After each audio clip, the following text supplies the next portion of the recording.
Been a while, huh? Let's talk about Xenoblade once more. No, you haven't missed any news, but I was wondering if we missed anything. From previous interviews, the recruitment page that Monolith Soft had, and other details we didn't really focus on. Now, as you can hear, this is a theory of sorts, some speculation, but something that isn't completely unfounded. I'd like to believe that clickbait hasn't really been a thing on this channel, and I don't remember saying stuff that was completely out there for the sake of engagement, so bear with me. I think by the end you will see how well it all fits together. Let me explain. Let me touch upon one matter right away, and that's the new IP that the community speculated about for years. And I think it's dead. Has it existed in the first place? I think so. It's not like they had a full-on game ready to show, but I think they had concepts and ideas that they proposed to Nintendo. Maybe even with a little very bare-bones demo, who knows. But from what we heard, Nintendo wants Monolith Soft pretty much exclusively for Xenoblade, rejecting any other proposals. But I think instead of just scrapping it all, they infused some of those ideas into the next Xenoblade game. What does that include? The very first thing that comes to mind? An open world. No, I don't mean a Breath of the Wild, which was relatively flat all things considered. I think they want to really go into scale and size and immersion. Immersion being something I'll go back to here and there. The biggest reason why is very simple. The Switch 2 is significantly more capable than the Switch 1, or the Wii U on that matter. The biggest issue that Monolith Soft had, although not just them, were memory bandwidth and the memory amount itself. I still find it crazy how they made cross work with 1 GB of available DDR3 RAM. Like, genuinely how? I mean, granted, the system was pushed to its absolute limits, needing multiple patches to work, but even then, it's crazy. But Monolith Soft and various devs working there really wanted to show the world, especially the western side of the world, what games they can create. How far they can push the limits and create an HD game, which was their first, by the way, on the Wii U, that can at least keep up with games released in the West. And with Xenoblade Cross, they tried to do that. From an interview in 2015 with Game Informer, we find out that Xenoblade 1 on the Wii had 2 ideas that weren't realized due to technical limitations. And by the way, technical limitations will also reappear multiple times here in this video. They wanted the first game to be completely interconnected. No loading times, no nothing. You can go from Colony 9 up to the Bionis, over the sword, straight to the Mechonis. Also the idea of you being able to fly around the Titans and from one place to another, which just wasn't possible because of technical limitations. They finally made it work in Xenoblade Cross, and the game punched way above its weight. For this game, even many reviewers said that the game looked way better than it should on such a console, even competing with its more powerful brethren, the PlayStation 4 and Xbox One. But they achieved it with a very aggressive LOD system, and also, as you know, it poppin' happening left and right. And if you want that fast travel, the loading times were pretty bad. You had to download a 15 GB patch for it to load faster, and for there being slightly less texture poppin' happening. But it's a fact that the Wii U was a limiting factor. Now, Xenoblade 2 is an outlier here of sorts, and not really relevant for the discussion here, so let us just straight go to Xenoblade 3, which was also planned to be completely interconnected. But once again, because of technical limitations, we had open areas. But not even there. Back then we heard that Monolith Soft was struggling a lot with optimization on Xenoblade 3. Just because of how limiting the Switch was with its technical capabilities. They really wanted to reduce pop-in, having enemies visible even further away, and 7+ characters fighting on one screen at the same time. Which they made work for sure. but only with a very aggressive dynamic resolution solution, where the game could drop to 540p in docked mode. And besides that, if you look at textures in the world, for example, they weren't exactly high res. I mean, they were quite the opposite, alright? But all of this will change now, and I mean drastically. We went from 2 GB overall of RAM in the Wii U to 4 GB in the Switch to a full 12 GB on the Switch too. And when it comes to the usable RAM, that's like more than a 3 times increase, having now even more available than on a Series S, with a significant and much needed increase in memory bandwidth too. And Nintendo has been unironically blessed with one feature, and that's DLSS. This feature has been carrying the system and will continue to carry the system. People that complain that Nintendo refused to use DLSS in their titles yet don't understand that it isn't just a toggle where you turn it on and off. You have to build it into your engine so it even supports DLSS in the first place. There has to be a team dedicated to improving and evolving your engine. Oh wait, you see where I'm getting at? If there is one studio to leverage all the tech, it will be Monolith Soft. If you think about it, they were talking about proceduralism, creating massive and vast landscapes with massive cities, which is something I discuss more in this video here. And in combination with those concept arts and images we get here and there from their site, where they try to recruit people, it's obvious that with the shackles being unlocked, they really want to go all out with the world and the immersion. And yes, they really care about the immersion aspect. There are 4 points in particular I want to point out. First up is the character models.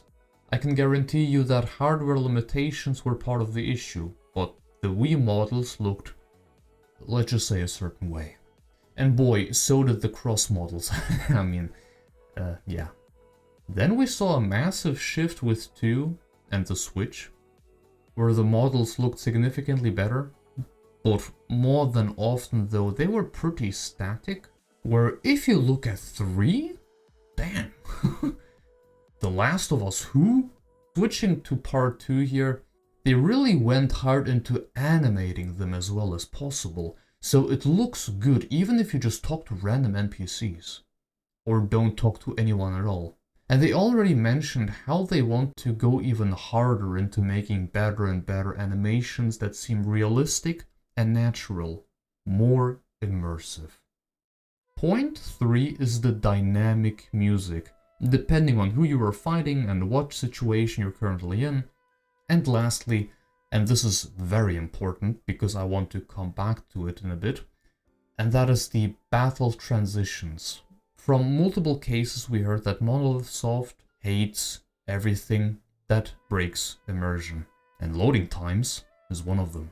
But why do you have loading times? Technical limitations. But they know how to work around them, they've done that multiple times. One key change that they did in 3 is to get rid of the loading times when you go into a battle, which you saw multiple times in the main story.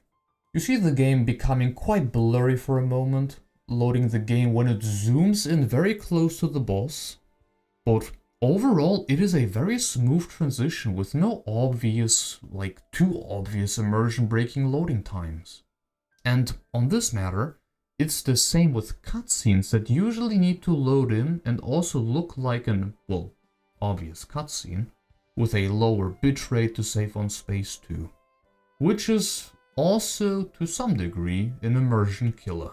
Why is this last part so important? Because this time around, they had one spot open for a person working as a scene progression control person. Just imagine the following sequence in a new game where you run around the world and reach a main story point, right, where you continue with the main plot. But instead of a loading screen, once you reach the point, the camera just zooms in and you talk a bit with the party as the game loads behind the camera. And the cutscene being now all in-game, nothing being pre-rendered. Then the camera zooms out again and you're being attacked by a massive mech, which by the way will also appear in the next Xenoblade game. Who would have thought? We sure do love our mechs. Then some trash talk and the camera drifts over behind you again and the battle starts with no cutscene, no loading times, right into battle. And right after you finish with the battle, right, destroying the mech, instead of a fanfare and the screen going black, the camera zooms on your face again, saying something like, "Did we get him?" When at the same time, behind the camera, the game is loading new assets quickly. And then it just zooms out again, and the cutscene continues, with the music also transitioning without any interruption.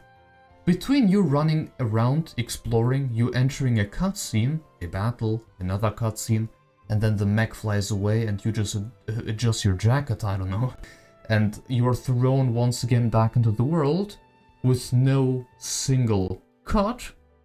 Now that's immersion. The game and scene just progresses without any way of your immersion being broken. In August of 2024, Takahashi spoke about a lateral connection. The idea that the map team, right, the battle team and the story team work together simultaneously. So this could also include a more dynamic music that switches between different situations more fluently, also during cutscenes and story. So eventually the scene never really ends. The game just continues and continues with no break. It's just one seamless transition between talking, walking, fighting, and then having in-game cutscenes, which switches back to something else again. But let's go back to the world itself and how them evolving their engine ties into it in a way. Another job they offered was for something called stage gimmick control, which implies better overworld interactions, or as they call, well, stage gimmicks, thanks to a new physics system. Let's be completely honest, I love Xenoblade, but those games are extremely static.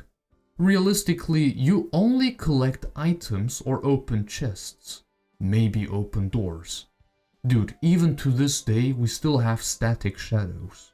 The day and night cycle is somewhat awkward, really, and besides that, nothing really happens. Monolith Soft helped Nintendo EPD with over 100 developers with the topography and environmental design.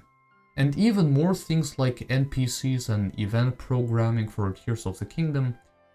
And shortly after Tears of the Kingdom was finished, and the Monolith support staff moved back to their internal projects, Monolith Soft's main production team, right, the Xenoblade team, posted the job listing for all the things we mentioned and some things we have yet to mention.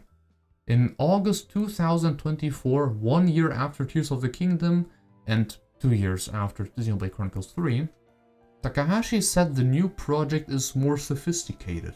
In October that same year, they created the R&D area, probably also learning about the Switch 2 and DLSS and all the technical capabilities, and also learning from their work on Tears of the Kingdom, which was absolutely insane on a technical level.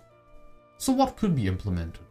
Trees breaking from monsters, right? Or maybe an element system of sorts, bringing it back from Xenoblade 2, but in an evolved form. Maybe a bush can protect you from the enemy's sight. Or do you have some smoke bombs? Like you could use the puff shrooms in Tears of the Kingdom? Maybe also with a more sophisticated wind system that somehow ties into flyable mechs again? Significantly faster mechs, like the Gresvelk, which was a teaser for the future of the series. Atmosphere and a certain resistance that is slower if you fly higher up.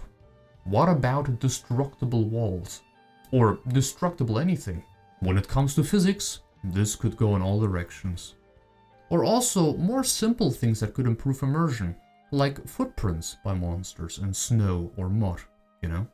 I'd like to add that the core crystals were all animated, and in my 100 plus hours of me playing 3, I didn't notice any of that. How could you? The game's resolution is a bit too low to see any of that smaller detail, but it exists. They want that detail, but are limited to the weak hardware of the Switch. At least they were. Although, if you think about it, that was also the case during the Xenogears days, the Xenosaga days. Not gonna lie, I wouldn't be surprised if Tetsuya Takahashi has an idea that even the Switch 2 couldn't handle, so who knows. They also gathered the manpower to tackle such a massive task. There were around 270 people back when Xenoblade 3 was launched. Granted, not all of them worked on the game, since this is all of Monolith Soft, but even then.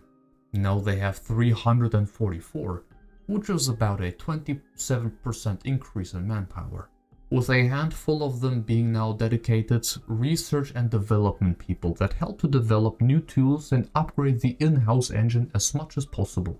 They also had their hands in Mario Kart World, working on the world, racetracks, and character models. And guess what was the best part of the game? The racetracks, I mean, of course. No wonder Rainbow Road was unironically the best racetrack ever in Mario Kart history. Like, genuinely. This track was eye candy from start to finish. It really is a beautiful stage. So, in a nutshell, they were using pretty much the same engine from the Wii U days, tweaked some things here and there over the course of the many years, but there probably weren't any dramatic changes. The Switch wasn't that much stronger anyways, compared to the Wii U, but with a jump as big as Switch to Switch 2, they have started to optimize their engine for the Switch 2, making it next-gen ready, or something like that. New engine, new generation, a new story arc that may talk about topics that Takahashi was never able to tell before. Like going a bit more in depth about the ancient humans, maybe even about the true origin of the conduit/Zohar, and even further than that. Takahashi said that the next game will be vastly different from the style and music and have us all really surprised. He wants to betray our expectations in a good way. Also, one of the new people that joined them not too long ago was Daisuke Honda, which is probably one of the more significant new hires at Monolith Soft after the release of Xenoblade 3. He joined the studio as a cutscene director and cinematic artist from Square Enix, where he worked on games like Final Fantasy VII Remake, Final Fantasy XVI, and Kingdom Hearts 3.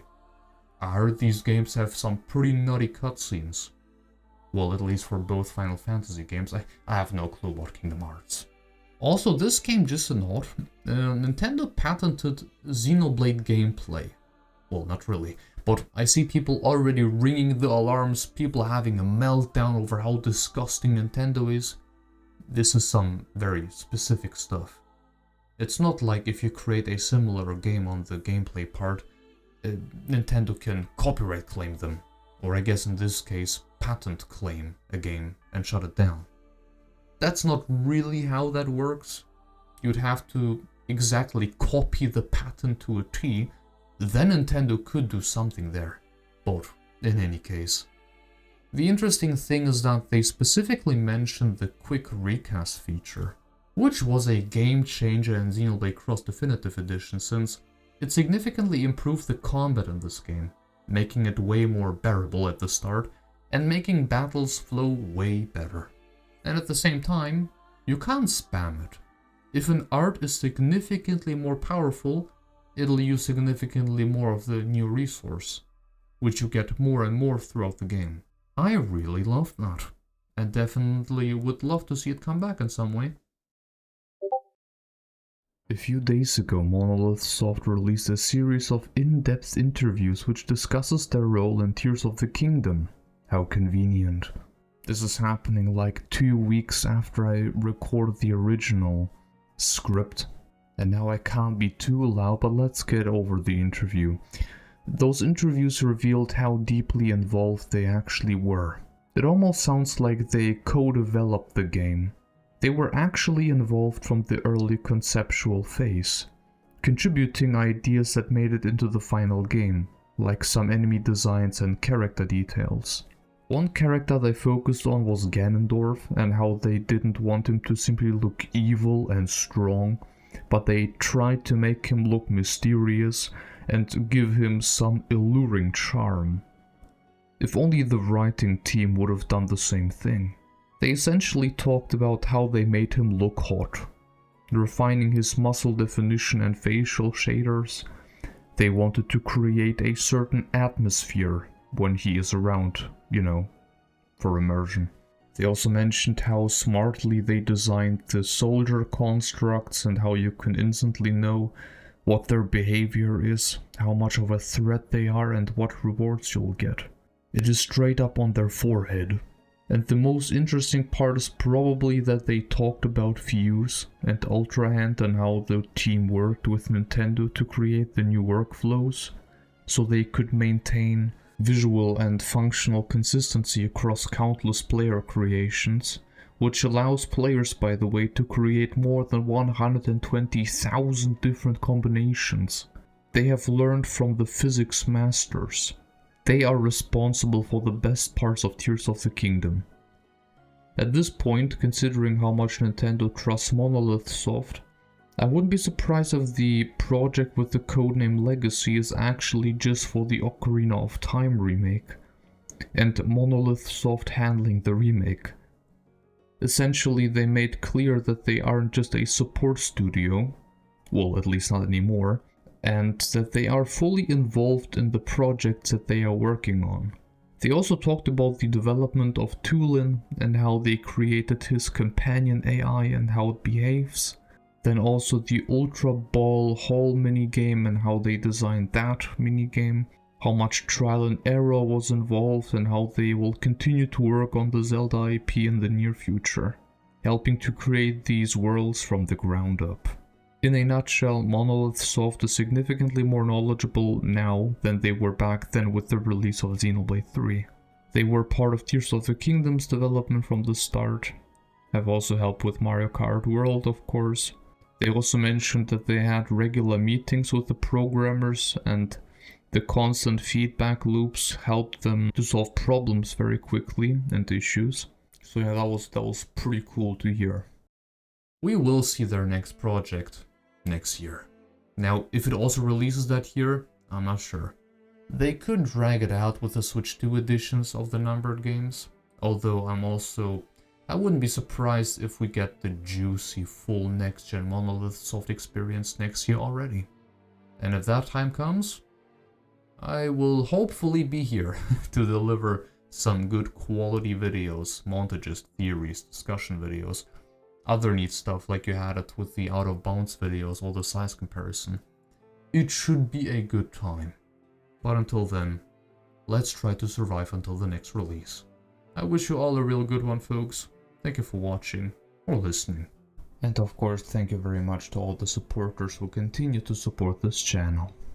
Consider a like, by the way. Thank you. Goodbye.